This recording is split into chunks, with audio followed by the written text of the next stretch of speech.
Սիրելի համապերցիներ, ողջունում եմ ձեզ, սիրելի լոռեցիներ, ողջունում եմ ձեզ։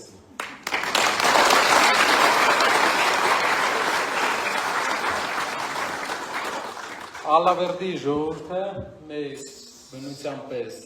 պարզ, բնության պես մաքուր, բայց բնության պես մեկ-մեկ սուր հատվածներով, ժայռերով բնավորության տեր է։ Եվ այստեղ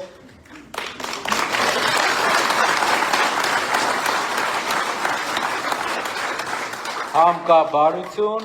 բայց համ էլ ուրիշ բաներ էլ կա բացի բարությունից։ Դե ժողովուրդը շատ է դա ցույց տվել։ Ալավերդին վերջի 8 տարվա ընթացքում փոխվել է։ Եկեք նայեք, թե ինչն է փոխվել այստեղ։ Ժամանակին Հայաստանի ամենամեծ ընկերություններից մեկը գործում էր Ալավերդիում։ Բոլորս գիտեինք, որ այստեղ է Հայաստանի հիմնական ձուլարանը։ Պատմականորեն էլ կողքի հունական համայնքները հաշվի առած, ալավերցիներին հաշվի առած, բոլորը աշխատում էին ձուլարանի հանքերի վրա։ 8 տարվա մեջ Ալավերդին կորցրեց իր տնտեսական ամենամեծ միավորը, ձուլարանը։ Հարյուրավոր մարդիկ աշխատանքը կորցրեցին։ Դրանից հետո եկավ ուրիշ շրջան։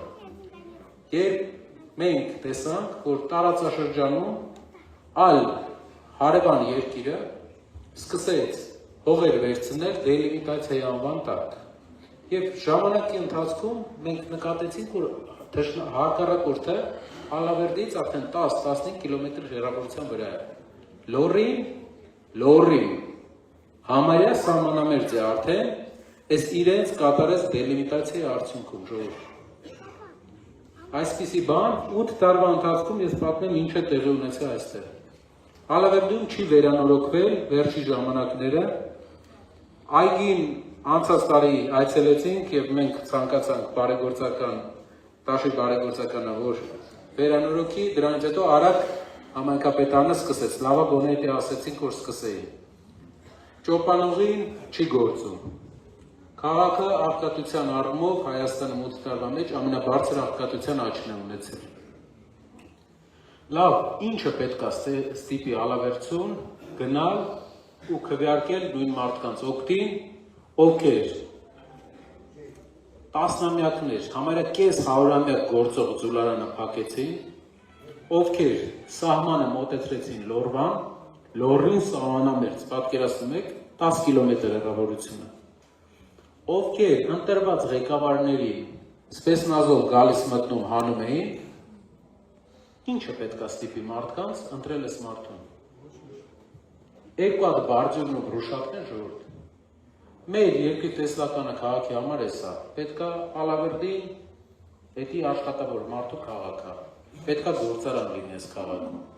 Գյուղերը կողքի ամենալավ կլիմայով գյուղերն են, այստեղ շատ լայն սպեկտրով բան է աճում, պետք է ունենա նորմալ մթերում։ Ալավերդին առանց գործարանի անհնար է պատկերացնել։ Հիշեք խոսքս, մենք երկու ճանապարհ ունենք, կամ փոփոխություն ենք բերում եւ 3-4 տարի աշխատելուց հետո այստեղ բացվելու է գործարան, որը ժողովրդին աշխատատեղ է ապահովելու,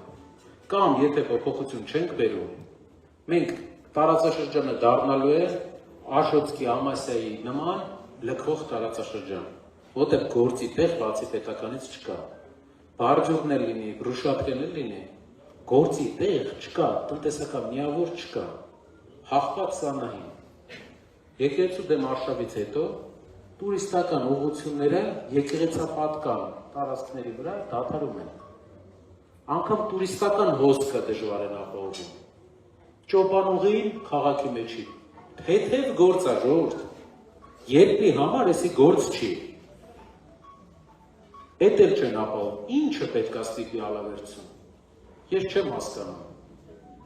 Եվ ասում են, որ ԿՊ ցուցակով կա մարդ, ով Ալավերդուց է։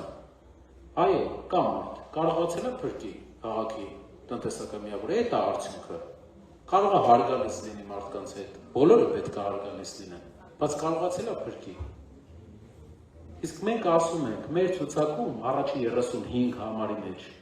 պատմականորեն առաջի անգամ Ալավերդու համար մենք 2 ալավերդցի ենք ունենալու տարածաշրջանից մարդ, պարոն Նալբանդյանը եւ պարոն Թամազյանը։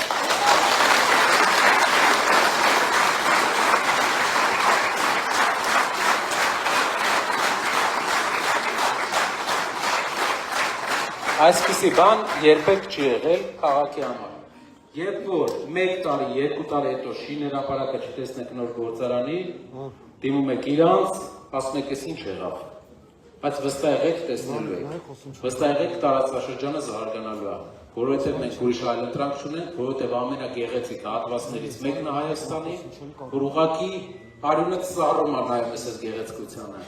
Այս տուրիստական գեղեցկությանը, նաև այս պոտենցիալին ինժեներական, որը քաղաքը ունեցել է։ Մենք հարևան երկրի հետ հարաբերությունների մեջ Ալավերդուց դուրս գանք ընդհանուր հայկական օրակարգի։ Ունենք մի հատ խնդիր։ Մեր երկիրը գնում է խաղաղության պայմանագրի։ Խաղաղությունը լինելու է վաղ թե ուշ, ժողովուրդ։ Ես ձեզ վստահեցնում եմ խաղաղություն արդեն, որտեղ ինչ կար տվել այս մարդը։ Խաղաղություն կարար բերել 18-ին էլ, 19-ին էլ, 20-ին էլ, 22-ին էլ։ Բայց ամեն ինչ կորցնելուց հետո բերեց խաղաղությունը։ Բայց խաղաղությունը երկու մասի է բաժանում։ Ամուր խաղաղություն եւ թույլ խաղաղություն։ Թույլ խաղաղությունը դա մի խաղաղություն է, որի արդյունքում դուռը բացվելու Հայաստան գալու հարևան երկրի ժողովրդին, ադրբեջանցիներին։ Ուժեղ խաղաղությունը այն խաղաղությունն է, որ մեր երկրում որևէ այլ երկրի բնակիչ անկախ մեր ցանկությամբ չվերադառնա։ Ադրբեջանի նախագահը 2 ամիս առաջ հայտարարել է. Բառացի ցիտում եմ, առաջ կարդում էի, հիմա ուղիղ հիշում եմ, որ Իլհամ Ալիևն ասել, որ մենք պետք է վերադառնանք մեր պապական հողեր, իբր իրանց պապական հողերն այս, իրանց պապական հողերը Ալթայում ձի էին քշում, էլի։ Եվ պետք է վերադառնանք ոչ թե տանկերով, այլ ավտոմեքենաներով։ Թույլ խաղաղությունը,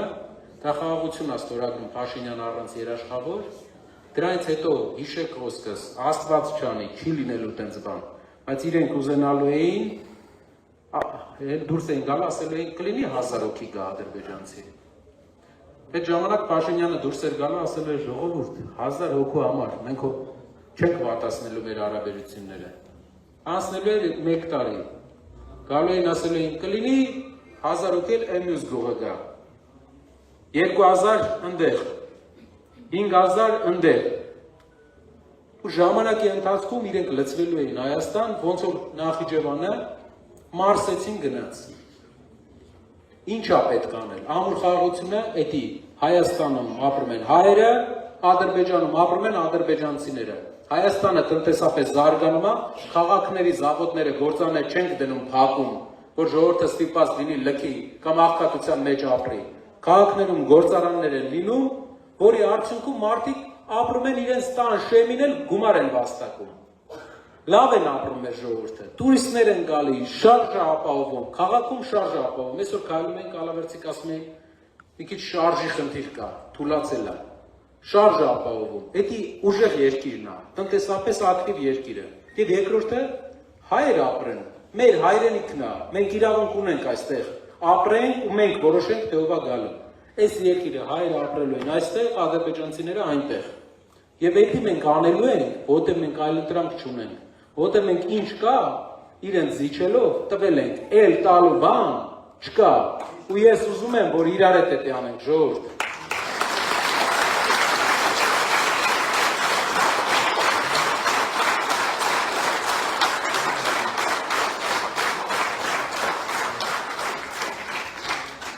Խնդրում եմ բոլորը պահի պատասխանատվությունը հասկանանք ու շրջապատի հետ խոսանք։ Ով հնարավորություն ունի, ով մարդիկ կան, ով ձեր կարծիքը լսում է, պատմեք նրանց։ Ցանկալի է, որ բոլորը գնան ընտրության։ Եթե մենք չենք գնում ընտրության, մեր ձայնը գնում է Փաշինյանին։ Գնաց Փաշինյանին մի 5 տարի մենակ ասֆալտը բարձր անելու ու դռները բացելու Հայաստանի սկսելու են գալ։ Աղքատությունը նույնն է մնալու, ուղղակի մեր երկրի մեջ նոր վտանգ է առաջանալու։ Գնացեք ընտրության ու խնդրում եմ ձեր շրջապատի բոլոր մարդկանց ասեք, ով չի գնում ընտրության, Փաշինյանին է ձենը գնում։ Գնացեք ընտրության, որ գնան։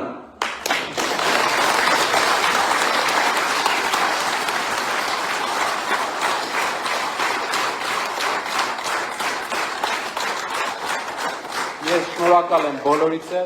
լավ ընդունելության, ջերմ ընդունելության համար։ Բոլորից մեծ հաղթանակ, իմացեք, մեր դիմացի կողմը թույլ է, որովհետև ինքը սխալ կողմում է։ Իմացեք, ինքը ամեն օր տարբեր բաներից է խոսում, պետության զարգացումից չի խոսում, որովհետև իր դիրքը թույլ է։ Մենք ճիշտի կողմից ենք, դրա համար միշտ խոսում ենք կոնկրետ բաներից։ Այսօր էլ ես ձեզ ներկայացրեցի տնտեսական եւ ամենատարբեր կոնկրետ բաները։ Գնանք առաջ, պայքարենք ու մեր ուժեղ երկիրը, մեր ուժեղ ժողովրդին ապահովենք այն երկիրը, որին արժանի ենք մենք։ Բոլորս իրար հետ։ Շնորհակալ եմ բոլորիդ։